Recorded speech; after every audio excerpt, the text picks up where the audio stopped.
तो दोस्तों MX player की नई वेब सीरीज़ लफंगे आज उनके ऐप पे रिलीज़ हो चुकी है और आज इस वीडियो में हम इसी सीरीज़ के बारे में बात करने वाले हैं। बात करेंगे इसकी एंडिंग की, क्या हुआ था इस सीरीज़ में, कैसे तीनों लौंडों की कहानी कंक्लूड होती है। यानी कि जो हमारे तीन मेन कैरेक्टर्स हैं, चैटी, रोहन और कम्मो, इन तीनों की कहानी कैसे ख़त्म होती है इस सीरीज़ की शुरुआत से लेकर अंत तक, उनकी कहानी में क्या क्या होता है, इसके बारे में हम थोड़ी सी चर्चा करेंगे। और अगर आपने अभी तक इस सीरीज़ को नहीं देखा है तो इस सीरीज़ से रिलेटेड वीडियो में स्पॉयलर्स होने वाले हैं, तो एक वार्निंग के साथ चलिए शुरू करते हैं। अगर हम बात करें अपने सबसे पहले कैरेक्टर रोहन पे, तो रोहन का जैसे कि हम सबको पता होता है कि उसकी गर्लफ्रेंड उसे छोड़ के चली जाती है। और पहले तो वो काफ़ी डिप्रेस हो जाता है, दारू पीने लगता है, काम में मन नहीं लगता है, वो अपने कस्टमर से बदतमीजी कर देता है, तो उसे जॉब से भी निकाल दिया जाता है।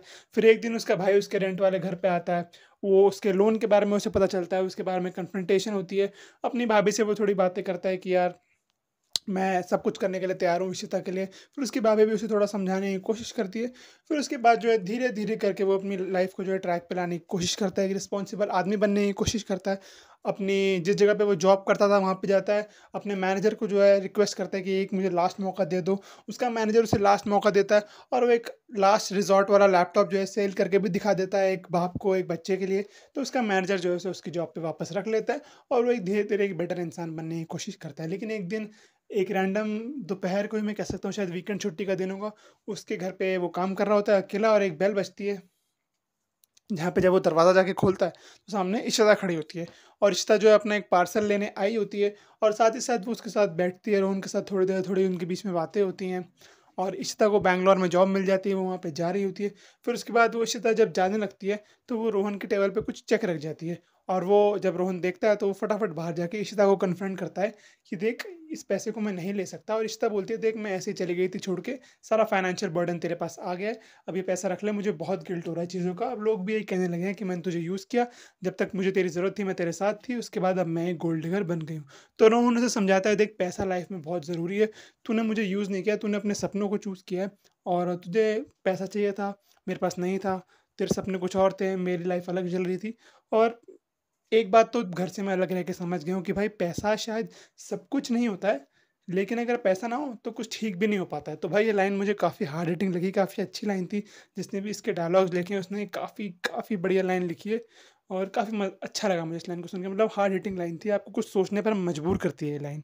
और बेसिकली इशिता और रोहन की कहानी में थोड़ा बहुत क्लोजर हो जाता है और वो एक म्यूचुअल अंडरस्टैंडिंग के तरीके से इस चीज़ को एंड करते हैं। हालाँकि रोहन अभी भी उससे प्यार करता है, लेकिन इशिता जो है मूव ऑन करना चाहती है क्योंकि वो उसके एस्पिरेशंस को ऊपर रखती है इस रिलेशनशिप से ज़्यादा। हमें यही रोहन का कंक्लूजन देखने को मिलता है कि जब वो अपने भाई के घर दोबारा चला जाता है, अपने भाई से कन्फ्रंट करता है, अपने भाई के साथ जाके खाना खाता है और बेसिकली अपने रिलेशंस ठीक कर लेता है अपने भाई के साथ। अगर वहीं हम बात करें कम्मो की, यानी कि कम्मो जो कमलेश है, हर्ष बेनीवाल, उसकी कहानी की बात करें तो भाई उसको एक रोल मिल जाता है, जहाँ पे उसको एक सपोर्टिंग एक्टर का रोल मिलता है, लेकिन उसको थाईलैंड में शूटिंग करने को मिलती है। तो काफ़ी एक्साइटेड होता है जाने के लिए, लेकिन वहीं पे उसके पापा का एक ऑपरेशन होता है और अगर उसका ऑपरेशन नहीं हुआ तो उसके पापा को बहुत हाँ, बहुत ही बुरा होगा उसके पापा के लिए, उनको लकवा भी मार जा सकता है। उसके पापा बहुत ही ज़्यादा हिचकिचा रहे होते हैं, लेकिन वो अपने बेटे को परेशान नहीं करना चाहते क्योंकि उसकी शूटिंग है। लेकिन स्टिल वो अपने जो है मैनेजर और क्रू को पटा के अपने पापा के पास आ जाता है ऑपरेशन के टाइम। और उनका ऑपरेशन जो है ऑपरेशन के दिन उसे निकलना होता है, लेकिन स्टिल वो आ जाता है तो उसके पापा खुश होते हैं। और जब वो अपनी शूट के लिए जा रहा होता है तो जिस आर्टिस्ट के साथ वो जाता है वो काफ़ी बड़े आर्टिस्ट निकलते हैं, लेकिन उस आर्टिस्ट के द्वारा हर्ष बेनीवाल यानी कि अम्मू के कैरेक्टर को इस बॉलीवुड इंडस्ट्री के या फिर इस एक्टिंग की दुनिया के डार्क सीक्रेट्स के बारे में पता चलता है कि एक बार जो आदमी इतना सक्सेसफुल था वो अब बी ग्रेड फिल्में कर रहा है और वो अपने पैशन के लिए अब एक्टिंग नहीं कर रहा है, वो सिर्फ और सिर्फ पैसे के लिए एक्टिंग कर रहा है क्योंकि उसे भी अपना घर चलाना है।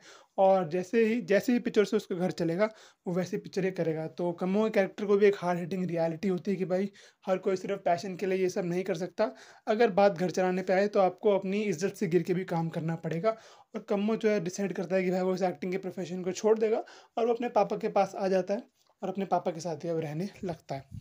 यहीं पे कम्मो की कहानी का जो है कंक्लूजन हो जाता है। अगर हम बात करें सबसे डेंजरस आर्क जिसका चलता है पूरी सीरीज़ में, जब उसका आर्क शुरू हुआ था बैटिंग वाला तो मैं समझ गया था कि वाह, ये आगे जाके बहुत ज़्यादा अगली टर्न लेने वाला है क्योंकि ऑफ कोर्स ये प्रिडिक्टेबल आर्क है। काफ़ी अगर सट्टेबाज़ी अगर किसी चीज़ की दिखाई जाती है, जैसे लोगों से उसका उठना-बैठना दिखाया जा रहा था, वो समझ में आ रहा था कि एट द एंड वो काफ़ी बुरा फँसने वाला है। और यही होता है, एक दिन जो है जहाँ पे वो सट्टा खेलते हैं उसके घर में जो रॉकी भाई होते हैं, रॉनी भाई होते हैं, मुझे ढंग से उसका नाम नहीं याद, उसके घर में पुलिस की रेड पड़ जाती है और चैतन्य को झूठे केस में फँसा दिया जाता है। वो कौन-सा केस होता है? पाउडर का केस होता है। मैं असली नाम ना लूँ नहीं लूँगा, वो डी से जो होता है, क्योंकि यूट्यूब हो सकता है मेरी वीडियो खा जाए सिर्फ़ उसका नाम लेने से ही। तो वो इल्लीगल पाउडर के केस में फँस जाता है और क्योंकि चैतन्य पकड़ा जाता है, हालाँकि उसका कोई लेना-देना नहीं होता है उस पाउडर वाली चीज़ से, लेकिन पकड़ा वो हो जाता है और चार्जशीट में किसी न किसी का नाम तो डालना होता है, तो उसको 10 लाख रुपए की डिमांड करी जाती है कि भाई देख, अगर तुझे पुलिस के केस से बचना है, तुझे 2 दिन के अंदर-अंदर 10 लाख रुपए जुगाड़ने पड़ेंगे वरना लंबा फँसेगा। तो भाई ये चीज़ जो है चैतन्य के घरवालों को पता चलती है और वो काफ़ी टेंशन में आ जाते हैं और वो सब उससे मिलने जा रहे होते हैं, लेकिन स्टिल उसके पापा उससे मिलने नहीं जाते। और जो उसके दोस्त होते हैं यानी कि कम्मो और रोहन, वो बोलते हैं कि देख चिंता मत कर, हम कैसे न कैसे 10 लाख जुगाड़ लेंगे 2 दिन में। और वो बहुत ज़्यादा जो है कोशिश करने लगते हैं, जो मतलब बहुत हाथ पैर मारते हैं, लेकिन ऑफ कोर्स 10 लाख रुपए 2 दिन में जमा करना कोई काम मतलब कोई आसान बात नहीं है। तो उसके बाद एट द एंड चैतन्य के पापा ही कहीं न कहीं से 10 लाख रुपए जुगाड़ के लाते हैं और बंटी भैया जो उसके दिखाए थे, शायद उनका नाम बंटी था, जो गैराज वाले भैया दिखाए थे, जो छोटा भाई मानते हैं चैतन्य को, उन्होंने भी कहीं न कहीं हेल्प करी होगी क्योंकि उनको भी दिखाया गया था उस सीन में। तो वो लोग 10 लाख रुपए एट द एंड जुगाड़ लेते हैं और चैतन्य को बाहर निकाल लेते हैं। चैतन्य का भी अपने पापा से कन्फ्रंटेशन हो जाता है कि देख, मतलब हमने अब जो भी किया है, अब अपने डिफरेंसेस को सॉर्ट करते हैं, अब हमें दुनिया से बहुत लड़ना है, लेकिन आपस में नहीं, दुनिया से लड़ना है साथ होके। और बेसिकली उनके बीच में भी एक इमोशनल कन्फ्रंटेशन होता है और एट द एंड तीनों की कहानी जो है, जहाँ से शुरू हुई थी वहीं पे आ जाती है। तीनों अपने-अपने रास्ते छोड़ देते हैं और बेसिकली एक उसी छत के ऊपर जाके अब वो दारू पी रहे होते हैं और अपनी वही लाइफ को जो है कंटिन्यू करेंगे।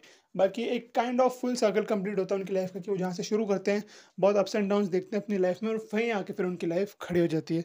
बाकी इस सीरीज़ में मैंने थोड़ी और कॉमेडी एक्सपेक्ट करी थी, लेकिन कॉमेडी सिर्फ़ आपको पहले एपिसोड में और समवॉट दूसरे एपिसोड में देखने को मिलती है, लेकिन एपिसोड 3, 4, 5, 6 पूरे सीरियस चलते हैं और लास्ट के अगर हम 5 मिनट छोड़ दें, जब वो ऊपर फिर से छत पे जाते हैं, जब वो एक-दूसरे की बेइज़्ज़ती करना शुरू करते हैं, तो उसके अलावा जो है पूरी सीरीज़ 3rd से लेके 6th एपिसोड में सीरियस ही चलती है। ये एक drama slice of life series है रादर देन इसको मैं कॉमेडी सीरीज़ बोलूँ।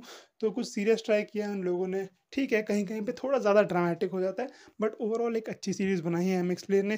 फ्री में आपको देखने को मिल रही है, तो भाई उसके हिसाब से तो काफ़ी काफ़ी अच्छा क्वालिटी कंटेंट आपको दिया है इस बार एमएक्स प्लेयर ने लफंगे के नाम पे। बाकी अगर आपने अभी तक इस वीडियो को नहीं मतलब इस सीरीज़ को नहीं देखा है, तो आप एमएक्स प्लेयर के ऐप पे जाके देख सकते हैं, बिल्कुल फ्री में अवेलेबल है।